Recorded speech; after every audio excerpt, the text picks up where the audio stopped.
Stille. Kør!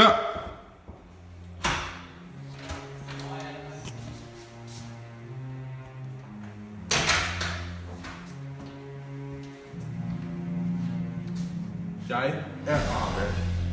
Jeg er skaberen af jorden, solen, månen, hele universet. Først lavede jeg solen sådan her.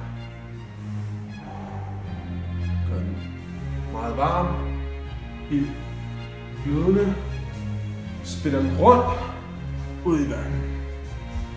Derefter laver jeg månen. Tager noget ler, presser sammen, varmer det i kvarter, så jeg skal lige vente et kvarter på det.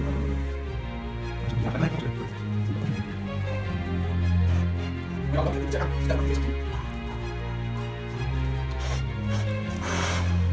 tror, den er ved at være varm.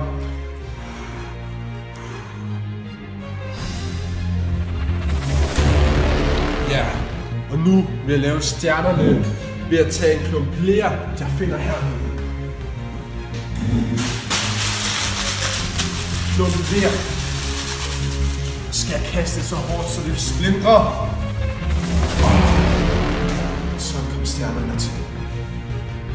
Nu vil jeg finde jorden. Jeg vil finde jorden. Min kæreste, min gudinde. Jord, hvor er du henne? Jord, der er du! Der er du, jord! Jeg elsker dig. Elsker du mig, jord? Nej. Nej! Fuck dig.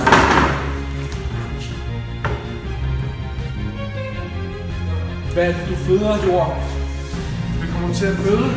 Åh nej, jord føder. Hvad føder jord? What the fuck? What the fuck was that? Jord føder. En hvid ræv! En hvid ræv! Jord føder en hvid ræv! Hvem er du? Jeg er rev. Hvad for en ræv?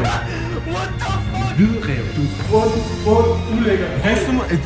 Ved du hvad du er symbol på? Kærester. Ved du det, hvid ræv? Ved du hvad du er symbol på?